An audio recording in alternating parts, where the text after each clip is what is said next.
kisah akan berfokus pada seorang tukang tipu bernama Ildo dan rekan setianya yang berambut pirang bernama Wusik. Mereka suka melakukan modus penipuan dengan memanfaatkan keputusasaan orang lain yang ingin bundir dengan menawari para korban untuk bersama-sama melakukannya.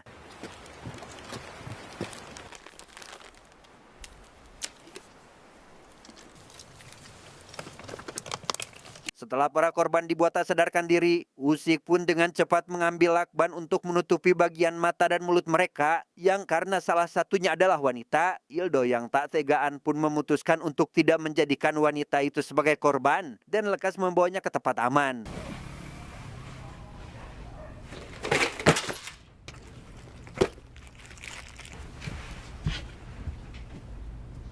Ketika sedang kumpul-kumpul bersama, akhirnya kita tahu jika Ildo dan rekannya ini bekerja untuk seorang tukang jagal bernama, kita panggil saja si Bos, yang diketahui merupakan seorang mantan dokter bedah profesional. 6 tahun bekerja untuk sindikat penjualan organ dalam, Ildo yang mulai jenuh dengan pekerjaannya itu pun berencana untuk mengajukan resign pada si Bos. 와, 씨. Ya, Wusik pun dengan sengaja menampar Ildo agar tidak melakukannya, bukan tanpa alasan. Itu akan mengancam keselamatan mereka karena si Bos dikenal kejam dan tentu tidak akan membiarkan itu terjadi. Namun dampak setelah memotong pembicaraan si Bos, Wusik harus menerima akibatnya, yaitu diperlakukan seperti ini. 줄서?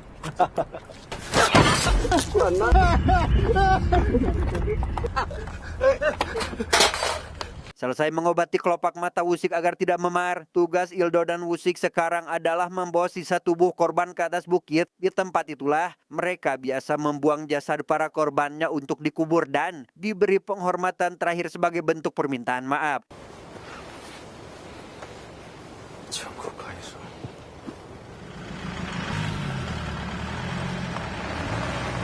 Singkat cerita, pagi pun Caang berlokasi di rumah Ildo. Ia baru bangun dari tidurnya dan langsung melihat area sekitar yang sepi lewat jendela tanpa sadar jika sebelum bangun ada seorang pria bernama Jensen, sosok pembunuh bayaran yang sedang mengincar Ildo. Entah siapa yang mengirimnya, namun yang pasti saat ini nyawa Ildo sedang berada dalam bahaya.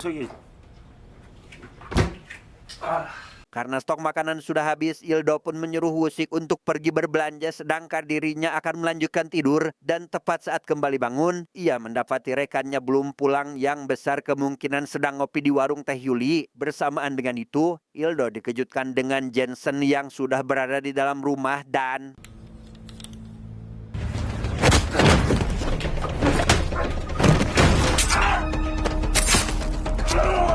Ya, Ildo langsung tumbang setelah terpikam. Namun di sana Jensen baru sadar jika ia telah melakukan kesalahan karena target yang sebenarnya harus ia habisi memiliki ciri-ciri, yaitu sebuah tato pada bagian leher, dan memutuskan untuk pergi tepat setelah Wusik datang. Melihat Ildo sekarat, Wusik yang panik pun dengan cepat membawanya ke tempat si Bos untuk diobati. Yang karena Ildo kehilangan banyak darah, si Bos yang tidak memiliki cukup stok untuk didonorkan pun malah sempat berpikir untuk mengambil organ dalam milik Ildo. 당근에 팔려고 몇 개 모아둔 건데 지꺼 뭐 지가 다 쓰는 거지 뭐. Di tengah keputusasaan itu, Wusik yang tidak bisa berbuat apa-apa untuk menyelamatkan sahabatnya pun dikejutkan oleh kemunculan seseorang yang ternyata adalah kembaran Ildo, di mana si pria yang bernama Yido itu pun dengan senang hati mendonorkan darahnya agar Ildo bisa selamat.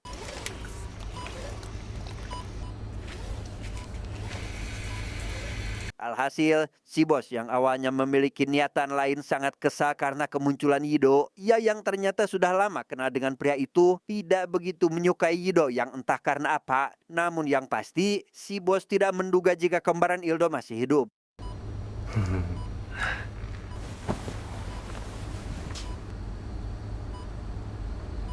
Keesokan harinya, Wusik kedatangan tamu yang merupakan ayah angkat Ildo sekaligus kakak dari si Bos bernama Guang. Beliau yang mengetahui terkait apa yang menimpa anaknya semalam, sengaja berkunjung untuk menyiapkan sarapan. Dan tak lama setelah Guang pergi, Ildo akhirnya kembali sadar, yang tentu saja membuat Wusik sangat senang.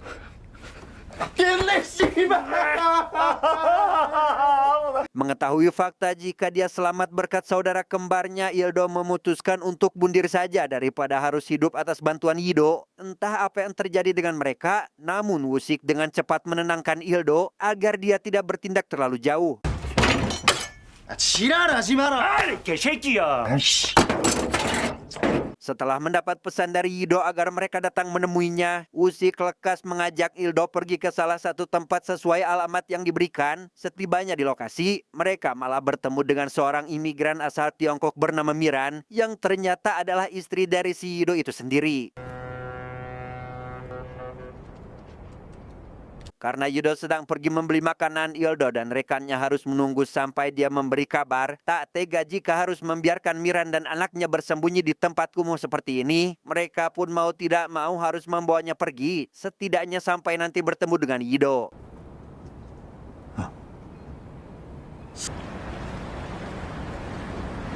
Berbeda dengan Ildo yang seolah tak peduli, Wusik dengan baik hati membelikan makanan untuk Miran dan putrinya yang karena wanita itu tidak pandai menggunakan bahasa Korea. Wusik yang sedikitnya mengerti bahasa Inggris pun cukup untuk mereka dapat berkomunikasi. 미미야. sorry.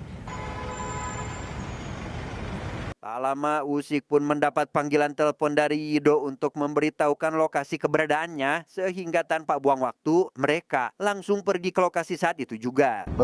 형님 뭐지 때문인가?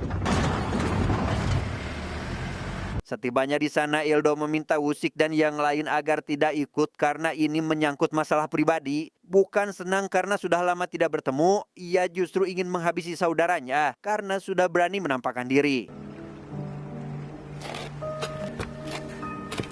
Di sana Yido pun jujur terkait dirinya yang sedang jadi incaran Jensen, sehingga tujuannya saat ini adalah meminta bantuan Ildo untuk melindungi istri dan anaknya jika nanti terjadi sesuatu, termasuk memberitahu terkait Wang alias ayah angkat Ildo yang ternyata adalah orang yang telah menghabisi kedua orang tua mereka.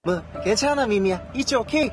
저들만의 스토리가 있겠지만은 그래도. Melihat Yido dihajar tanpa memberi perlawanan, Wusik lekas keluar dari mobil dan menghentikan perselisihan mereka. Tanpa mengetahui akar permasalahannya, Wusik langsung membawa Ildo pergi berikut dengan Miran dan putrinya.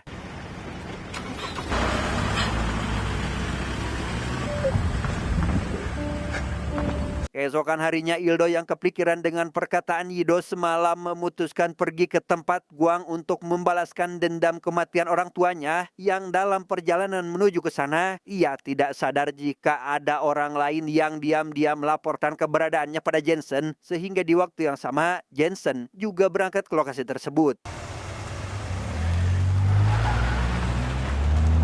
Setibanya di sana, Ildo berpapasan dengan kurir pengantar makanan dan lekas bertanya ada berapa orang di dalam. Namun bukannya menjawab, si kurir justru malah meminta Ildo agar menyampaikan pesan pada Guang terkait ia yang akan kembali dan langsung pergi begitu saja. 고양이들 때문에 한장하겠다는 게. 가요이?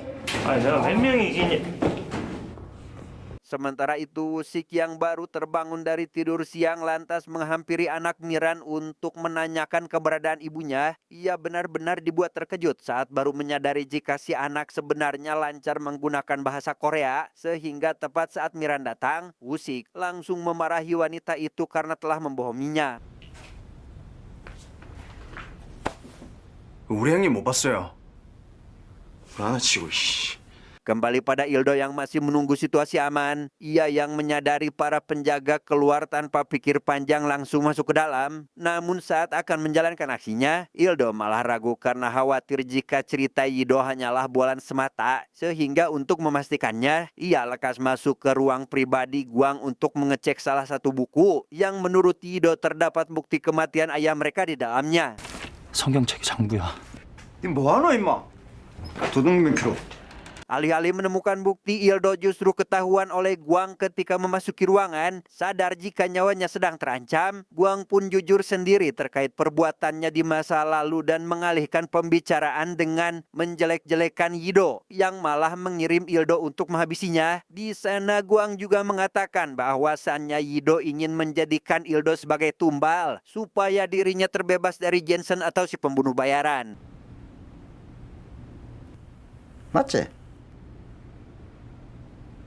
Mendengar hal itu, Ildo pun menyangka perkataan Guang karena jika itu tujuan saudaranya, maka untuk apa Yido menyelamatkannya malam itu? Untuk membuktikannya, Guang kembali meyakinkan jika mereka berdua mati, maka yang diuntungkan adalah Yido. Bukan hanya mengambil alih identitas Ildo, tetapi juga mencuri kekayaan Guang yang berlimpah. 누구 어미가 가르치는 거 아이가? 씨발 그 더러운 아가리 함부로 털지 마소. 어?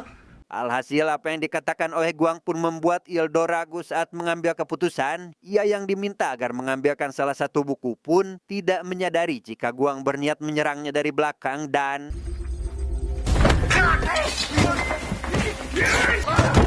di tengah situasi seperti ini, Guang pun memberitahu Ildo bahwasannya sang ibu sendirilah yang mengakhiri hidupnya, bukan tanpa alasan. Beliau sudah tidak sanggup untuk mengurus kedua anaknya, ditambah Yido yang berdegong dan sulit diatur. Tanpa mempercayai hal itu, Ildo yang mulai kehabisan nafas pun berjuang sekuat tenaga demi membalikan keadaan dan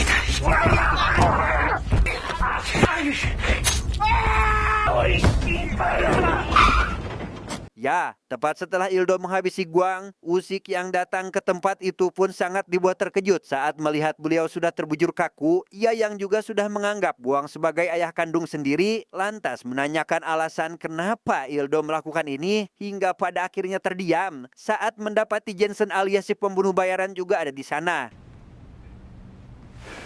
You got anybody else you can call?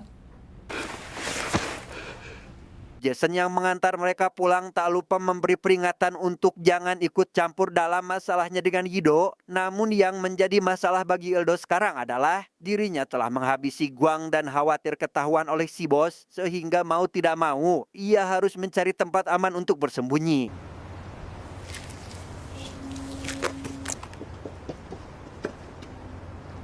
Dan benar saja, si bos yang menerima kabar kematian Guang dari si kurir pengantar makanan pun tentu dibuat kesal dan tidak menduga jika Ildo akan berani melakukan hal tersebut. Untuk melampiaskan kekesalannya, ia pun menghabisi si kurir dan akan mencari keberadaan Ildo demi membalas dendam kematian sang kakak.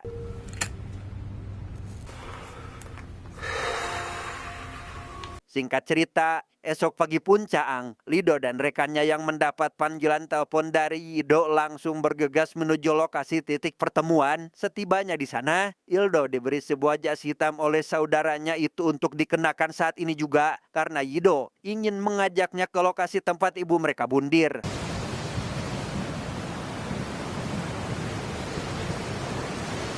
Setibanya di sana dan memberi penghormatan pada beliau, Yido pun menceritakan terkait dirinya yang dijual oleh si bos pada orang asing. Saat itu, ia berhasil melarikan diri dan menjalani hidup sebatang kara. Itu jugalah yang jadi alasan kenapa ia sampai diincar oleh Jensen, karena orang yang membelinya dulu tak terima dan mengirim pembunuh bayaran untuk menghabisinya. Apa yang dialami saudaranya tentu membuat Ildo sangat sedih. Namun di tengah kesedihan itu, masalah lain muncul ketika Usyk, Miran dan anaknya sedang tidak berada di lokasi ketemuan. Mungkin saja diculik, entahlah. Namun yang pasti, Yido tampak tidak terlalu panik karena memang saat ini mereka sedang menjadi incaran dua pihak yang berbeda.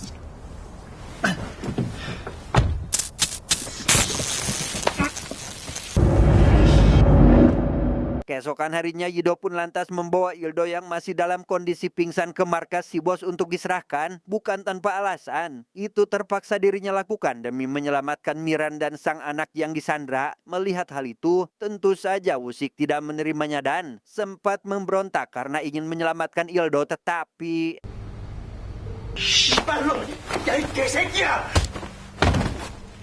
setelah Usyk dibuat tak sadarkan diri, si bos yang berniat mengambil jeroan dari tubuh Ildo pun ingin Yido agar menyuntikkan obat bius pada saudaranya. Tapi baru saja si bos akan melepaskan pakaian Ildo, ia sangat heran karena tidak menemukan bekas tikaman seperti yang ia lihat waktu itu.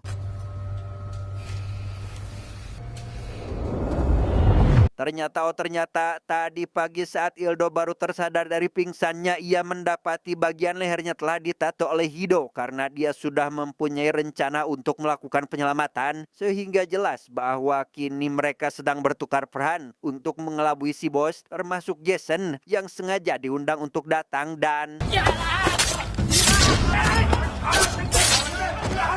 Ya, Jason yang tiba di tempat itu pun langsung membabi buta menghabisi anak buah si bos yang dianggap sebagai penghalang. Si bos yang baru pertama kali melihatnya pun langsung mengajaknya bernegosiasi untuk agar tidak sampai ada pertumpahan darah yang tidak perlu, tetapi Harimau? Hello? My name is... tepat saat Jensen akan menghabisi Ildo yang dianggap sebagai Yido, Ildo yang panik pun dengan cepat menunjukkan tato miliknya yang masih baru, di mana kesempatan itu langsung dimanfaatkan oleh Yido dan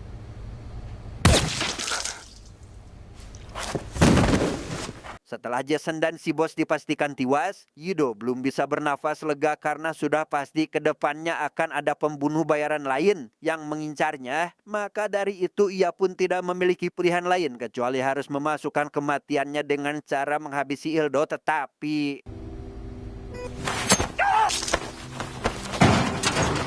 sementara Wushi kembali tak sadarkan diri akibat terkena tembakan, Ildo dibuat kewalahan oleh Yido yang bersikeras dengan ambisinya. Nyiran yang menganggap perbuatan suaminya kelewat batas pun menggunakan stun gun untuk menyetrumnya dan mengambil pistol dari tangan Yido untuk menghentikan kegilaan ini.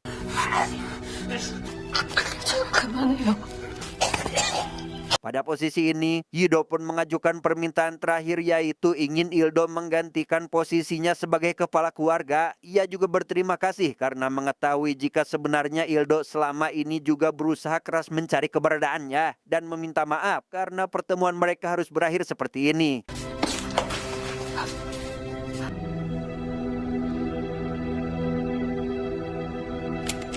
Tamat, endingnya sangat membagongkan.